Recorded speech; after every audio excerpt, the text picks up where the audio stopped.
नमस्कार। मैं रुचि देव। चलिए सुनते हैं आज की ये कहानी।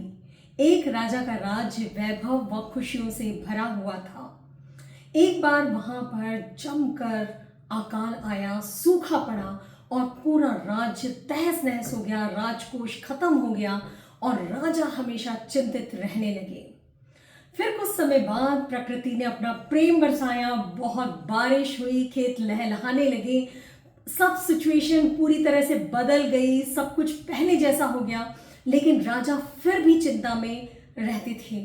राजा हमेशा ये परेशान रहते थे कि अगर फिर से इस प्रकार से अकाल आया तो क्या होगा, और उसी समय अगर पड़ोसी राज्य ने हमला कर दिया तो क्या होगा। और ये सोचते सोचते राजा की नींद, राजा की भूख प्यास सब कुछ गायब हो चुकी थी। एक बार वहां पर एक बहुत ही पहुंचे हुए संत राजा के महल में आए। उन्होंने राजा से सारी बातें पूछी, राजा ने अपनी परेशानियां उनको बताई। सब कुछ समझने के बाद संत ने राजा से कहा कि आपकी परेशानियों की जड़ आपका राज्य और राजनीति है, तो क्यों ना आप अपना राज्य अपने बेटे को सौंप दें। तो राजा ने कहा कि प्रभु, ये तो बहुत ही मुश्किल है, ये तो नामुमकिन है, क्योंकि मेरा बेटा सिर्फ 5 साल का है। तो संत ने कहा कि आपकी सारी परेशानियां, आपका सारा बोझ, आपका सिंहासन, सब कुछ आप मुझे सौंप दीजिए। तो राजा एकदम खुशी खुशी तैयार हो गए। अब संत ने कहा कि अब आप क्या करोगे। तो राजा ने कहा कि मैं कोई बिजनेस कर लूँगा। तो संत ने कहा कि लेकिन अब तो आपके पास कोई पैसा नहीं है, जो कुछ है वो तो अब सब कुछ मेरा है। तो राजा ने कहा कोई बात नहीं, मैं एक नौकरी कर लूँगा। तो संत ने कहा कि आपको नौकरी करने की ज़रूरत नहीं है, आप अगर कोई काम करना चाहते हो तो आप मेरे लिए काम करो, आप मेरे बदले मेरे राज्य को संभालो। और वैसे भी मैं तो झोपड़ी में रहता हूँ, मुझे वहीं रहने की आदत है, तो मेरे बदले आप मेरे महल में रहना शुरू कर दीजिए। तो राजा ने कहा कि ठीक है, और राजा उस राज्य का पूरा काम बिल्कुल उसी तरह संभालने लगे जैसे कि वो कोई नौकरी कर रहे हों। अब कुछ समय बाद संत उस महल में वापस आए और उन्होंने राजा से पूछा कि अब आपको नींद आ रही है, अब भूख प्यास लगती है या नहीं।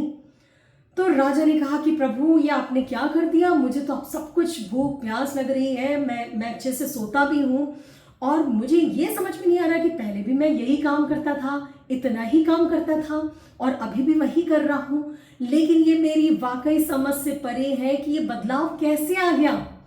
तो संत ने कहा कि पहले आप जब काम करते थे तो उससे आप बोझ समझ रहे थे, और वही बोझ आपके दिमाग में घूमता रहता था, लेकिन मुझे राज्य सौंपने के बाद अब इसे आप अपना कर्तव्य समझ के कर रहे हैं, और इसीलिए आप खुश भी हैं और निश्चिंत भी।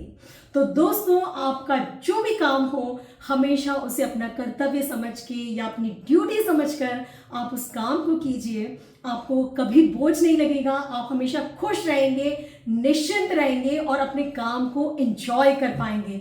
तो चलिए दोस्तों, हम फिर सुनते हैं एक नई कहानी अगले सोमवार शाम 5 बजे मेरे चैनल ब्लूम विद रुचि देव पर।